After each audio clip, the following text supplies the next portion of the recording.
तो आज है तारीख 11 मई और कल उससे भी महत्वपूर्ण तारीख थी यानी कि 10 मई। ये दो तारीखें 10 और 11 मई भारतीय इतिहास में भारतीय लोगों के दिलों में एक बहुत ऊंचा स्थान, बहुत गहरे मायने अपने साथ लेकर चलती हैं। ये दो तारीखें 10 और 11 मई वो थी जब भारतीय इतिहास का प्रथम स्वाधीनता संग्राम 1857 का आगाज़ हुआ। आज इस वीडियो में हम जानेंगे कि भारतीय इतिहास के इस प्रथम स्वतंत्रता संग्राम यानी 1857 की क्रांति के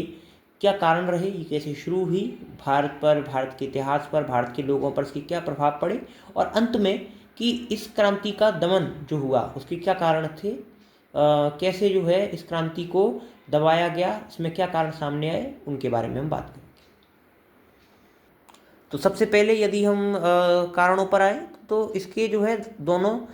धार्मिक कारण भी थे और राजनीतिक कारण भी थे। जैसे कि हम जानते हैं कि किसी भी एक घटना का जो एक बहुत ही बड़े पैमाने पर हो, बड़े स्तर पर हो, उस घटना का कभी कोई एक या दो कारण नहीं होते, कई सारे छोटे छोटे कारण होते हैं जो कि सूक्ष्म रूप से धीमी गति के साथ जो है किसी भी एक बड़ी घटना को अंजाम देते हैं। 1857 की क्रांति भी एक ऐसी ही घटना थी जिसको कई सारे जो है छोटे छोटे कारण थे, कई सारी ऐसी वजहें थीं, ऐसी खामियां थीं, ऐसे जो है आक्रोश की एक भावना थी लोगों के दिलों में, जिसने जो है 1857 की क्रांति के आगाज़ में, इसके संचालन में जो है अपना जो रोल है, अपनी भूमिका अदा की। तो सबसे पहले यदि हम धार्मिक कारणों पर आएँ तो इसमें एक चीज़, एक जो तथ्य है जो कि वैलिड हो सकता है वो ये है कि जब 10 मई के बाद जो है मेरठ में सैनिक विद्रोह के बाद जब 11 तारीख को जो है भारतीय सैनिकों ने जब दिल्ली पर कब्जा कर लिया तो उसके बाद उन्होंने दिल्ली से एक प्रोक्लेमेशन इशू करा।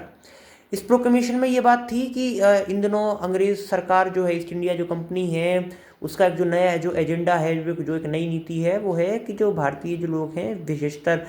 जो भारतीय जो सैनिक हैं, उनके भीतर जो उनकी जो संस्कृति है, उनका जो धर्म है, उसको छीन कर, नष्ट कर कर उनको ईसाई धर्म की ओर बढ़ाना। जिस पर जो है एक अफवाह जो फैली कैंटोनमेंट्स में, छावनी में, और बाद में जो बात सच भी साबित हुई कि अंग्रेज़ों ने जो है भारतीय सैनिकों के लिए सैनिक छावनियों के भीतर जो क्रिश्चियन मिशनरीज जो थीं उनको वहाँ पर तैनात करवाया, अपॉइंट करा, और वो क्रिश्चियन मिशनरीज़ के द्वारा जो है भारतीय सैनिकों को ईसाई धर्म का जो ज्ञान जो है, ईसाई धर्म का जो प्रचार जो है, वो भारतीय सैनिकों के भीतर क्रिश्चियन मिशनरीज के द्वारा ईस्ट इंडिया कंपनी ने करवाया, जिससे भारतीयों के भीतर जो उनके धर्म, उनकी जो सांस्कृतिक जो विरासत है, धार्मिक आस्था जो है, उसके संबंध में एक असुरक्षा का भाव वहाँ पर पैदा हो गया। इसके बाद इसका जो सबसे पहला जो उल्लेख जो आता है धार्मिक कारणों में से, वो आता है 1824 में, कि जब 1824 में जो है जब बैरकपुर की 47वीं नेटिव इन्फेंट्री को जब बर्मा भेजने का आदेश आता है, तब जो भारतीय सैनिक थे, विशेषकर जो हिंदू थे, उनके भीतर एक भय की भावना, एक क्रोध की भावना जो है व्याप्त हो जाती है। जैसा कि पारंपरिक जो भारतीय पद्धति है, हिंदू पद्धति है, जो सामाजिक व्यवस्था है, उसके अनुसार यदि कोई हिंदू जो है समुद्र को लांघता है, समुद्र को पार करता है, तो ये अशुभ माना जाता है, यानी कि उस भारतीय की, उस हिंदू की जो है, जो जाति जो है, जो समाज में उसकी जो जाति है, जो प्रतिष्ठा है, वो क्षीण हो जाती है। जिसके बाद ऐसा देखा गया कि जब भारतीयों को जो है पानी के जहाज़ से बंगाल की खाड़ी के मार्ग से जो है बर्मा जब ले जाया गया, और बर्मा ले जाकर जो है जब वो अभियान से लौटे, तब उनकी अपनी रेजिमेंट में उनके जो साथी सैनिक थे, या जब वो अपने गांव गए तो उनके जो रिश्तेदार थे, उनके परिवार के लोग थे, और जो अन्य ग्रामीण जन थे, उन्होंने उनको अपनाने से इनकार कर दिया। तो सबसे पहला जो सैनिकों के भीतर, जो आम लोगों के भीतर भी जो आक्रोश की भावना जो आई, वो यहाँ से आती है। इसके अतिरिक्त जो है एक जो अफवाह फैलती है सेना के बीच कि जब भारतीय सैनिक जो है अंग्रेज़ों के साथ जब किसी अभियान पर जाते थे, मोर्चे पर जाते थे, तो वहाँ पर कई बार जो है रसद के अलावा भी जो है उनको भोजन के लिए जो है मांस भक्षण करने को कहा जाता था। परंतु जब भारतीय सैनिकों में से जब हिंदू जो है इस बात से इनकार कर देते हैं, या फिर जब किसी विशेष उपवास या मुसलमानों के रोज़े के समय पर जब जो है दोनों ही पक्ष जो है भोजन करने से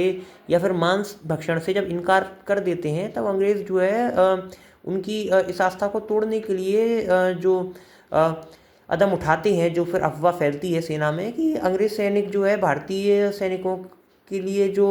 आटा जो है उस आटे के अंदर जो बोन डस्ट है, यानी कि जो हड्डी का जो चूरा है वो मिला रहे हैं। इसके बाद जो है भारतीयों की जो आस्था थी उस पर जो दूसरी चोट जो है वो यहाँ पर पड़ती है, जो 1857 की क्रांति के आगाज़ को एक जो है उसकी शुरुआत को एक दूसरा आयाम देती है, दूसरे आयाम पे पहुंचाती है। इसके बाद यदि हम जो है तीसरे कारण की बात करें तो उससे आप सभी भली भांति वाकिफ़ हैं। कई सारी फिल्म्स में जो आम लोगों से अक्सर सुना जाता है वो एनफील्ड राइफ़ल के द्वारा जो है कैसे धार्मिक आस्थाओं पर वार करा गया अंग्रेज़ों के द्वारा, वो सुनने में आता है कि जब जो है 20 बैच राइफ़ल जो थी, जब उसकी मारक क्षमता जो है वो उस अनुरूप जब अंग्रेज़ों को नहीं लगी कि अब ये इस तत्कालीन समय के अनुसार है, तो एक नई राइफ़ल एनफील्ड राइफ़ल सैनिकों के इस्तेमाल के लिए चलाई गई। और ये जो राइफ़ल थी इसकी मारक क्षमता पिछली राइफ़ल से जो है बहुत अच्छी थी, परंतु इसकी जो खामी जो थी, जो कि बाद में चलकर 1857 की क्रांति का तीसरा आयाम जो बनी, वो थी कि इस बंदूक का जो कार्ट्रिज जो होता था, वो कार्ट्रिज के अंदर जो है गोली होती थी और वो कार्ट्रिज जो है कैप सील होता था। वो सील जो थी उस पर लगा हुआ जो ग्रीस था वो गाय और सूअर की चर्बी से बनाया जाता था। जब भारतीय सैनिकों को इस बात का ज्ञान हुआ तो इसके बाद जो है उनकी जो धार्मिक जो आस्था थी, जिनका खंडन पहले से ही हो रहा था, उसकी जो चोट जो थी वो दोगुनी हो गई। इसके बाद उनका जो गुस्सा था वो भी जो है सातवें आसमान